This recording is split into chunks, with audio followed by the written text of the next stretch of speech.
Hi, I'm going to share a technique with you that will help you be more comfortable in pregnancy, whether it's mild back pain, hip pain, or maybe some sciatica.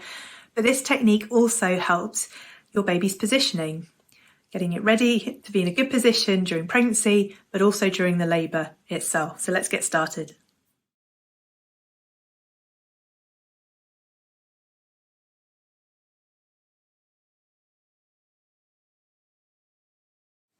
So to start, you need to get right to the edge of the bed or sofa and keep the top hip over the bottom hip. You can have a cushion underneath your head if that's more comfortable, and then maybe have a hand on that top hip to try and keep it still, or you can have a partner or a friend hold that top hip in place so it doesn't rock forwards. And then going to let the top leg drop down. Try to do it yourself rather than have the other person lift it down for you, because then it will go to where you naturally feel comfortable. And once it's down, you can let the leg bend. It doesn't have to stay straight. And you might find as things relax, you can let the leg go further down. If you were to let the hip roll forwards, you probably start to get a bit of backache. So if it's hurting your back, just really double check. Top hip over bottom hip, keep checking. And then you can stay here for up to 5 minutes, either still, or you might do a little rock backwards and forwards with that top hip. If it starts to ache anywhere because of the movement, go back to just being still. And what this is doing is stretching some of the muscles inside that run through the pelvis and the pelvic floor, and just allowing some tension to release. So I'm going to stay here with you for a little bit. So if it starts to pull, just check, is my hip still over the bottom hip? And it might be hard the first time to see that for yourself. So again, you can have a partner. And just try to relax. You can put some music on. I wouldn't do a relaxation here, because you should be so close to the edge that you might fall off if you relax too much.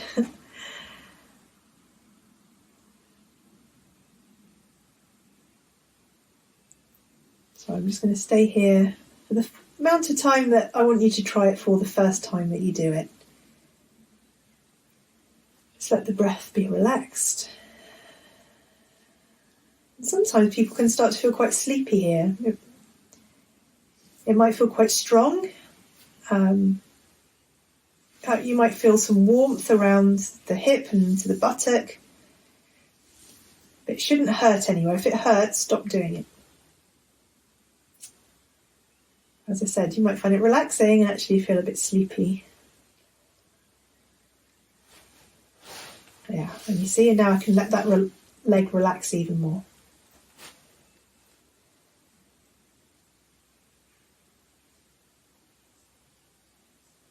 Okay, so you could do it for 5 minutes and then push yourself up. You might want to take a couple of minutes in between, particularly if you feel a little bit dizzy after coming up. And then you do it to the other side. And I want to show you a variation.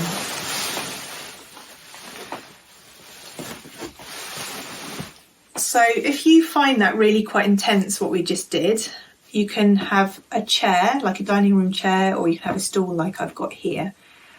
And you could even have your partner sit on it, and then you are going to rest your leg on their thigh. So let's get set up. Bring my pillow to the other side.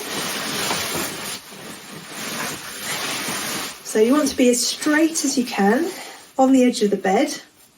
So you might always need a partner there if you feel a bit precarious or if you tend to fall off things. And then once you've got your hip over the bottom hip, take that leg down. And so you can rest it on the chair or the stool. So this time my leg's not going to go as far down because it's being supported, but that just might feel better for you. And then try and get comfortable. So shoulder over bottom shoulder, top hip over bottom hip, just check. And then just relax. Give time for the muscles to lengthen to their full length. They might be particularly tight. And you can either be still or you can get a little bit of movement backwards and forwards. I usually find if the leg is on a stool or chair, you're less likely to want to move it perhaps. It's easier if you have your partner sitting there and then they can rock the hip. So you want to make sure you're not folding forwards if you're using a stool or chair, because that's keeping you up. Keep this position lying directly on your side. Let's check with the face. Is the face relaxed? Makes me want to yawn.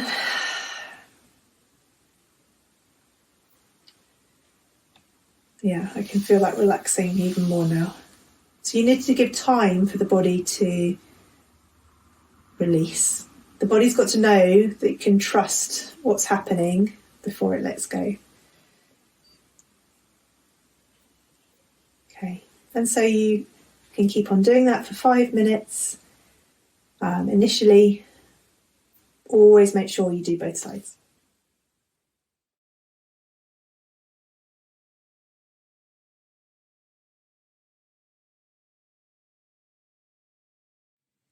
So for the side lying release, you want to be on a fairly firm sofa or bed. This one's not ideal because I've got an arm in the way, but you make do with what you have. So if possible, have the bottom leg straight and you're trying to come as close to the edge of the sofa or bed as you can. So since I don't have room to straighten this bottom leg, I'm going to have the thigh straight along the sofa. And then the top leg, I'm going to straighten out just in front of the arm. And have your hand on the hip bone, that bit that you can feel sticking out. So you want to keep this stacked over the bottom one. This is really, really important to get the position right. And I'd really recommend that at least the first time that you do it, you have your partner standing in front of you, checking that this hip stays over the bottom one. If you feel comfortable doing it without later on, that's fine, but you will have to keep checking that you're lined up. And then you lift your own leg over and down, and you can see my foot's hanging out of the video. And you start with the leg straight, but once it's down, don't worry about letting it bend. You want it to be as relaxed as possible. Now, if you're doing this when you're pregnant in the 3rd trimester, this lovely big bump, the weight of that is probably going to want to make you tip forwards. And it might feel even good to begin with, but it's super important to keep the hip stacked over the bottom one, because what we're trying to do is get to some muscles internally rather than working on the back. So you shouldn't feel a pull in the back. If you do, it's probably because you're leaning forwards a little bit. You don't really want to feel it, down the outside of the leg. You might a little bit around the outside of the hip, but what we're really trying to do is get to those internal muscles and the pelvic floor as well. And as you stay here, you might find that that leg goes even a little bit further down as the muscles start to relax. And you can also do a little bit of movement here, only if it feels comfortable. So if your partner's here, you can put a hand on your hip and rock you. So it's like a slow rhythm, very small little movement. You're not coming forwards too much, but it can just feel really soothing and help the muscles relax even more. But you might also just want to be still.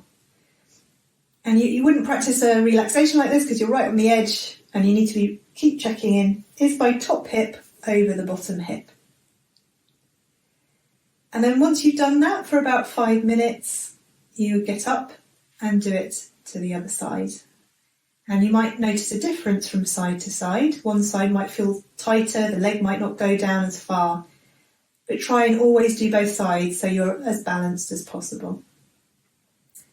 That feels really nice all around this area.